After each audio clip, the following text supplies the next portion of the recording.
你的科資中心出入口齊全嗎？不確定自己偵查點都找到了嗎？發現自己能解的前置任務比別人少嗎？今天就來帶大家找到所有的偵查點。Hello， 大家好，我是15。科資中心搶劫跟賭場搶劫或佩里克島一樣，除了每次都要偵查的次要目標之外，還有固定的偵查點。有找到這些偵查點，才能觸發不同的出入口以及部分前置的任務。比方說，沒找到無線電塔，就無法解巡邏路線這個前置；沒找到卸貨入口，就無法設定郵局偽裝入侵。那麼，先來看看這個科資中心模型。實際上，這個模型解答了所有偵查點。上面的藍色圖釘就是我們要找的偵查點。這個模型就放在豪宅新的藝術工作室裡面，不用再額外付錢買。當然，偵查必須進偵查任務才能偵查。第一次偵查會順着任務動畫進入，如果沒找齊也沒關係，你隨時可以在計劃板上點主目標，重新啟動偵查任務。那麼我們就去實地拍攝這些偵查點。員工入口，偵查這個入口可以增加從員工入口入侵的方式。要從這進去，要解員工鑰匙卡的前置，最少要偵查到這個入口才能開始科資中心搶劫。就在貝爾大樓主入口右手邊。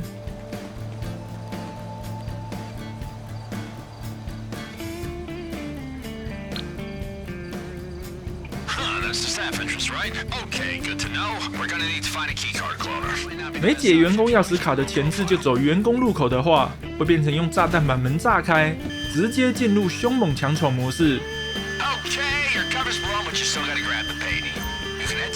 天窗，偵查這個入口可以增加從天窗入侵的方式，要從這進去要解垂降裝備的前置。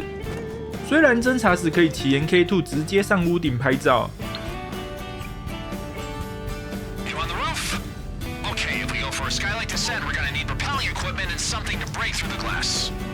但尾關只能走旁邊的樓梯上來，有很多樓梯能來到這棟樓附近，但最後能上到頂樓的樓梯只有一個。建議可以在偵查關卡練習走走看，探索一下上頂樓的路線。下水道入口，下水道入口在這個樹叢迷宮的中心點，用 MK2 直接飛進去就不用慢慢走迷宮了。在中心點可以看到人孔蓋，用手機拍照就可以了。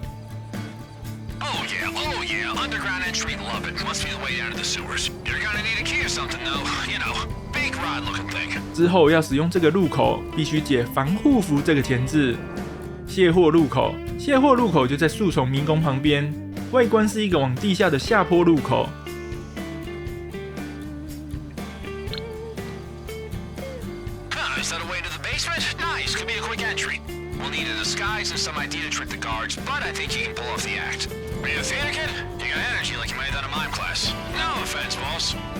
發現卸貨入口之後，任務板就會多出郵局偽裝入侵這個前置。選擇這裡入侵，圍觀就能直接開車進地下室，直接跳過外圍守衛。電箱，電箱在模型上有2個發現點，拍哪一個都可以，只要拍其中一個就可以解鎖電池脈衝。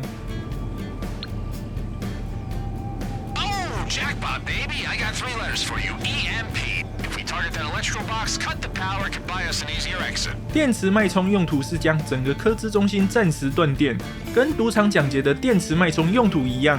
想使用的話，可以在計劃板解電池脈衝前置。無線電塔，模型上有3個無線電塔，同樣只要拍攝其中一個即可，有拍到這個才能解鎖巡邏路線這個前置。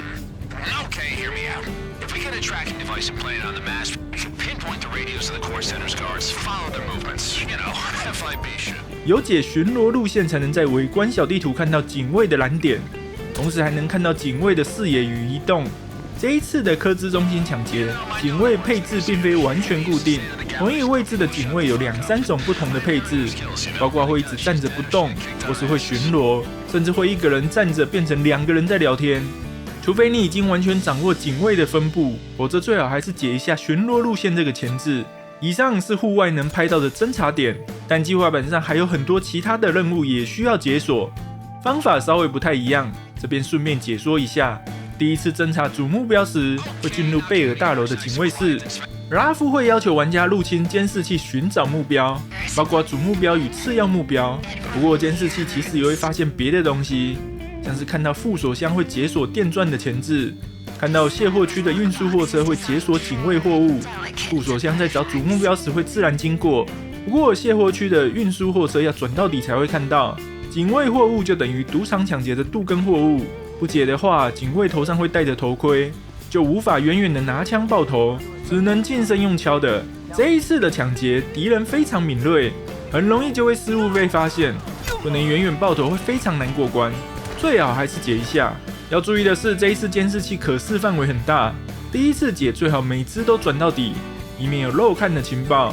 其他再額外準備還有2個東西是用錢買的。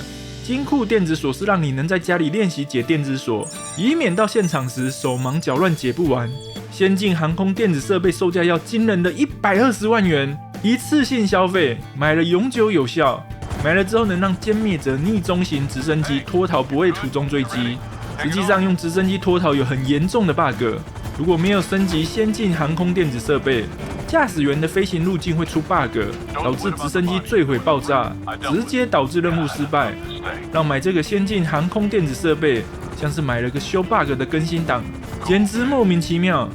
多半阿星會修正成沒買會墜機，但任務不會失敗。不過就算任務不會失敗，還是很麻煩啊，還是用120萬花錢消災吧。順便一提，在偵查時隨便拍照，除了那些次要目標之外，有的目標也會引發拉夫的反應，像是展場入口大門之類。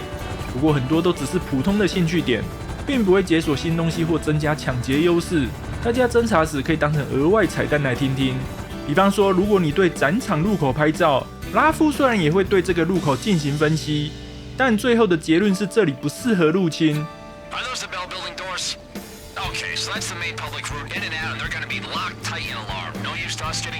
實際進行圍觀時，這個入口也確實不能做什麼。用監視器搜尋目標時，你的豪宅 AI 也會分析監視器畫面。即使你沒注意到豪宅模型，其實也可以從這些分析推測有更多侵入點，可以多注意一下。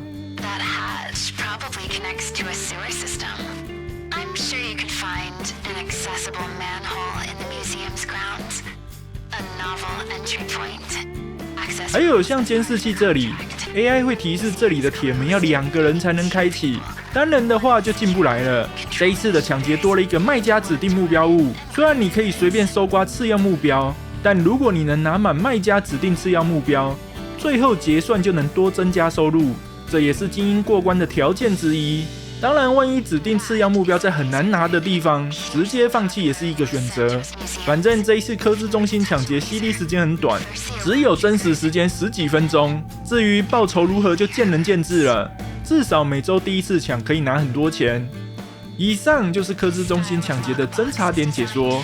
那麼想看更多攻略影片的話，別忘了訂閱加小鈴鐺，才能第一時間收到影片通知哦。那麼今天就到這裡了，下次再會。